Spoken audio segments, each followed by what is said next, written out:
C'était en 1964, un soir de septembre à la terrasse d'un café de Saint-Germain-des-Prés, l'Old Navy. Il faisait chaud, nous avions 22 ans et je vivais auprès d'elle depuis 6 mois un amour total, absolu. Je savais qu'elle était mariée, que son mari avait disparu depuis plus d'1 an. Elle n'avait pas voulu en dire plus, mais elle m'avait prévenu que s'il revenait, elle le suivrait.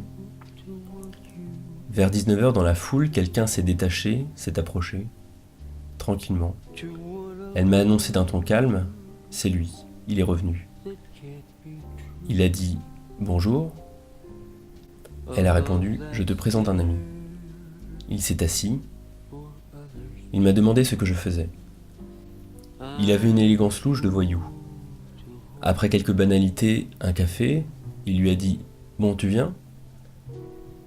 Elle s'est levée, m'a salué d'un « À un de ces jours peut-être ». Et ils sont partis.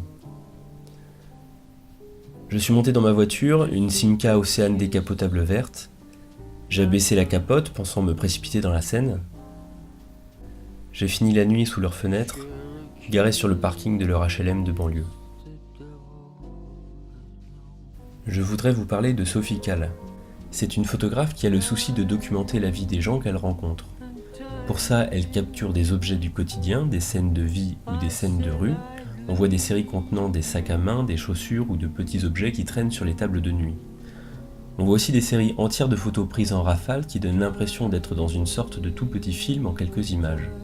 C'est comme si c'était la multiplication d'une même image, mais avec comme seule différence le changement d'expression du protagoniste. Ça donne l'impression de le connaître mieux que dans une seule photo figée. Ces scènes de la vie quotidienne s'accompagnent de textes qui dans ces expositions prennent la même importance que les photos. On a d'un côté les photos dans des cadres et de l'autre côté les textes également placés dans des cadres.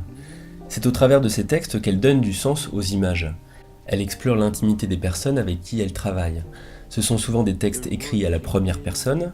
Ils nous permettent une implication émotionnelle et même une empathie par rapport aux protagonistes de ces histoires. Donc ce sont des histoires intimes, mais leur traitement est parfaitement pudique. Sophie Calle fait preuve d'un très grand respect et c'est plutôt une sorte de poésie du quotidien qui se dégage de son travail. Il y a 22 jours, l'homme que j'aime m'a quitté. C'était un ami de mon père. Il était très beau. À l'âge de 10 ans déjà, j'étais entichée de lui, mais j'avais attendu d'en avoir 20 de plus pour me déclarer. Ensuite, il s'est fait à moi. Il est allé jusqu'à m'offrir de belles scènes de jalousie. Quand j'ai accepté cette maudite bourse d'études au Japon, il m'a prévenu que c'était trop long. Il risquait de m'oublier. Je l'aimais, mais je suis partie. J'étais certaine qu'il désirait juste me faire peur, punir mon insoumission. Il m'attendrait, je voulais y croire. J'ai presque gagné. Ce 24 janvier 1985, après une séparation de 3 mois, nous devions nous retrouver à l'aéroport de New Delhi. Il n'était pas au rendez-vous, il avait envoyé un message. « Monsieur ne peut pas vous rejoindre. Accident, Paris, hôpital. Contactez Bob. Merci. » 10 heures à imaginer les pires scénarios avant de le joindre chez lui, et d'apprendre par téléphone qu'il aimait une autre femme. Pour ce qui est de l'accident, il s'agissait d'un Panari. À Garde, j'ai passé le reste de la nuit à fixer un téléphone rouge, dans la chambre 261 de l'hôtel Impérial. À me reprocher ce voyage, ce défi. Pourtant, la vie solitaire, monacale qu'il me proposait n'était pas faite pour moi, trop rigide. Un jour ou l'autre, j'aurais renoncé. Seulement, il m'a prise de vitesse. Il ne m'a pas laissé le temps de le quitter la première. Quand on voit une de ces expositions, on voit des textes et des images qui sont liés.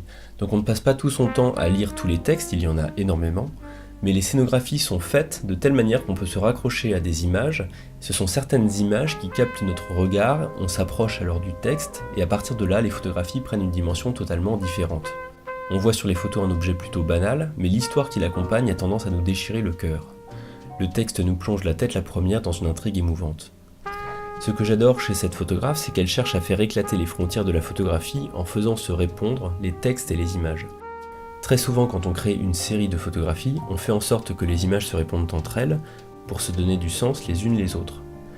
Alors que là, les images répondent à des récits, et ces récits sont si importants qu'on ne peut pas lire les photographies sans les avoir compris. Ce côté indéchiffrable des photos, ce côté « pourquoi prend-elle ça en photo ?» est révélé par les textes. Cet aller-retour entre les textes et les photos fait toute la particularité de Sophie Calle. De son côté, quand elle rencontre des gens, elle entretient des rapports bienveillants. Elle va même plus loin puisqu'elle dit que son travail peut se révéler comme une thérapie pour les gens. certainement par le biais de l'extériorisation, mais il y a aussi cet exemple d'un travail qu'elle a réalisé avec des aveugles, où elle leur demande la plus belle chose qu'ils aient jamais vue, et les textes sont assez étonnants. La plus belle chose que j'ai vue, c'est la mer à perte de vue. La plus belle chose que j'ai vue, c'est un moulage du Christ de Vézelay, la beauté absolue. Le relief était assez touchant. Je me souviens qu'on lui voyait les cheveux sur le crâne, et sur le tronc le sang coagulé. J'aimerais tant le revoir. Les poissons me fascinent, je suis incapable de dire pourquoi, ça ne fait pas de bruit, c'est nul, ça n'a aucun intérêt pour moi. C'est leur évolution dans l'eau qui me plaît, l'idée qu'ils ne sont rattachés à rien. Des fois je me prends à rester debout des minutes entières devant un aquarium. Debout comme un imbécile, parce que c'est beau, voilà tout. Merci d'avoir suivi l'épisode, à bientôt.